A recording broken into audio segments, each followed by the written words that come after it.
बिस्मिल्लाहिर्रहमानिर्रहीम। मैं हूं मोहम्मद फराज और आप देख रहे हैं हमारा यूट्यूब चैनल।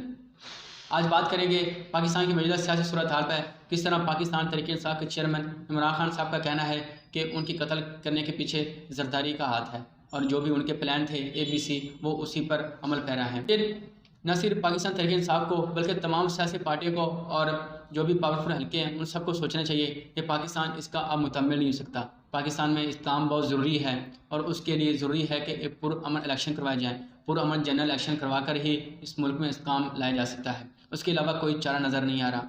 और जो भी उनको लाने वाले थे या जो भी उनकी मदद करने वाले थे उनको भी अब सोचना चाहिए कि उनसे जो भी गलती हो गई है वो अब सुधारने का मौका है। और पाकिस्तान में जो भी आवाम की ख्वाहिशात के मुताबिक उन जिसको भी मुंतखब करें उन्हीं के मुताबिक उनके इक़्तिदार हवाले किया जाए और पाकिस्तान में एक मजबूत हुकूमत है जो कि इन पाकिस्तान को मुश्किलात से निकाल सके।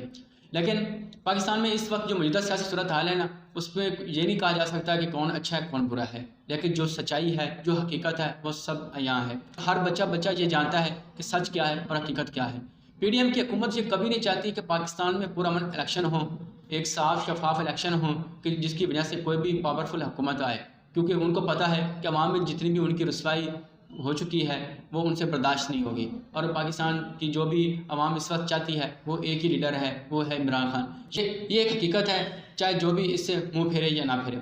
पाकिस्तान इस वक्त इंतहाई मुश्किलात से दो चार है और उसकी बड़ी वजह भी यही है कि जिस तरह पाकिस्तान तहरीक इंसाफ की हुकूमत को ख़त्म किया गया और ऊपर चोर डाकुओं को मुसल्लत किया गया, एक बड़ी वजह ये थी। और इसके बाद जो भी एक इस्लामी सूरत हाल पैदा होनी थी वो नहीं हो सकी है। इंतहाई अफसोस से कहना पड़ता है पाकिस्तान में इस वक्त जो भी मुश्किल है उसका सबसे ज़्यादा जो असर हो रहा है ना वो गरीब तबके को है।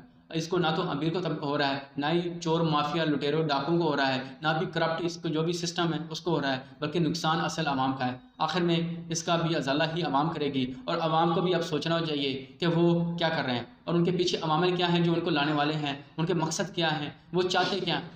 अब किस तरह पंजाब की हुकूमत में जो भी जिस शख्स को लाया गया है अंतहाई ढिठाई और बेशर्मी और नाइली और नलायकी के साथ किस तरह उनके आगे उन्होंने काबीना बनाई है, मुझे अफसोस और दुख से होता है कि अवाम को ये समझते क्या हैं। इनके लिए अवाम क्या है, भेड़ बकरियां हैं। ये अवाम को कोई भी अहमियत नहीं देते, ये सब अवाम पर मुसल्लत हो रहा है। मुझे बड़ा डर लग रहा है, मुझे खौफ भी आ रहा है कि ये मुल्क को किस जानिब धकेल रहे हैं। अवाम के दिलों में जो इनके लिए नफरत पैदा हो चुकी है वो मुझे डर रहा है कि कहीं ऐसी जगह पर ना पहुँचा दे जहाँ से वापसी मुश्किल हो जाए और तब किसी हाथ में कुछ भी नहीं आएगा।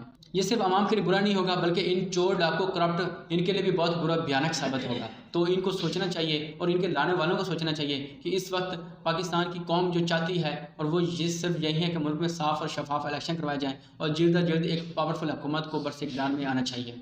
तो दूसरी जानिब जिसको सियासत का बादशाह भी कहा जाता है, आसिफ अली जरदारी, वो इंतहाई नलायक नाहल बेशरम और वो इतना करप्ट शख्स, वो किस मुंह से इंसाफ की बात करता है, वो किस मुंह से गरीबों की बात करता है, वो किस मुंह से इन पाकिस्तान की कौम की बात करता है। वो बेशरम ने जो सिंध का हाल कर दिया वो सबके सामने है। बरसों से इक़्तिदार में रहने वाला वो आसिफ अली जरदारी ने सिंध की जिस आवाम के साथ जो जुल्म किया है वो भी सबके सामने है।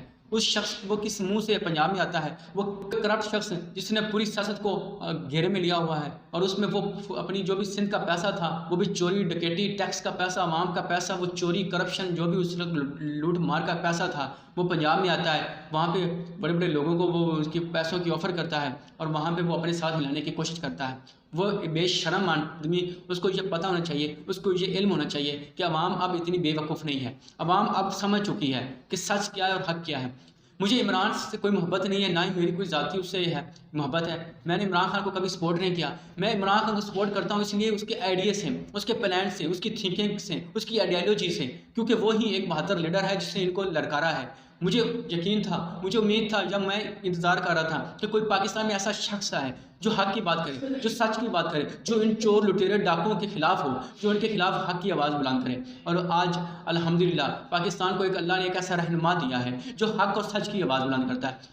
मैं ना तो इमरान खान का सपोर्टर हूँ और ना ही फ़ैन हूँ, लेकिन मैं उसकी आइडियोलॉजी के साथ खड़ा हूँ, उसके नज़रिए के साथ खड़ा हूँ, उसकी जो भी सोच है, थिंकिंग है, जो उसने हमें रिस्पेक्ट दी है, जो भी उसने इस्लाम का परचम बुलंद किया है। ये गरीब, ये नाहल, ये बेशरम आदमी ये कभी भी उस मकाम तक नहीं पहुँच सकते और ना ही इनकी कभी कोशिश रही है। इन्होंने सिर्फ अपना चोरी का पैसा छुपाने की बात की है, इन्होंने करप्शन की बात की है, इन्होंने लूट मार की बात की है, इन्होंने सिर्फ अपने महलात बाहर बनाने की बात की है, इन्होंने दुबई लंदन में अपने अपने महलात बनाए हैं, इन्होंने सिर्फ चोरी करप्शन के पैसे से अयाशें की हैं। इनको हक और सच कभी भी नज़र नहीं आएगा।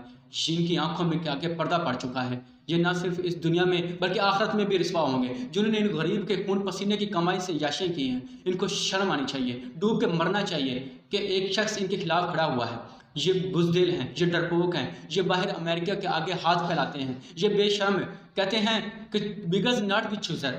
बेशर्म आदमी, तुम भिखारी हो, तुम जाते हो लोगों के आगे भीख मांगते हो। तुम बेशर्म यूरोप के आगे, बरतानिया के आगे, अमेरिका के आगे, दुबई के आगे कहते हो कि हम भीख मांगने जा रहे हैं। बेशर्म आदमी, तुम भीख मांगते हो। तुम कहते हो कि पाकिस्तान की 22 करोड़ अवाम के तुम वज़ीर आज़म हो। तुम नाहल हो, करप्ट हो, चोर हो, लुटेरे हो। तुम कहते हो कि हमारे ऊपर हम आक्रमण करोगे और हम आपको रिस्पेक्ट देंगे, हम आपका पुरतपाक इस्तकबाल करेंगे, हम आपके ऊपर फूल निछावर करेंगे। बेशर्म आदमी, आपको सोचना चाहिए कि आपने इस अवाम के साथ क्या किया है। आपने जो जुल्म किया है वो पाकिस्तान का बच्चा बच्चा जानता है। आने वाली नस्लें भी आपको याद दिलाएंगे कि आपने इस मुल्क के साथ जो किया है। आपको गंदे अंडे पड़ेंगे, आपको टमाटर पड़ेंगे। अवाम के दिलों में जो नफरत है आपके लिए, वो आपको याद करनी चाहिए कि जब वो उजागर होंगे, जब वो खुल के सामने आएंगे, तो आपका जो हशर नशर करेंगे वो आपकी भी आने वाली नस्लें सोचेगी। आपने जो अपनी भी आने वाली जायदादें हैं, जो भी आने वाली नस्लें हैं, उनको जो तैयार करके बैठे हैं, अब अवाम उनकी गुलामी नहीं करने वाले। अब हम आज़ाद हैं, हम अपनी आज़ाद सोच रखते हैं। आखिर में मैं यही कहूँगा कि अगर ये चाहते हैं कि अवाम इनकी इज़्ज़त करे, इनकी रिस्पेक्ट करे, इनको वैल्यू दे, इनका पूल निछावर करे, तो अवाम के पैसे अवाम के पे ही लगना चाहिए।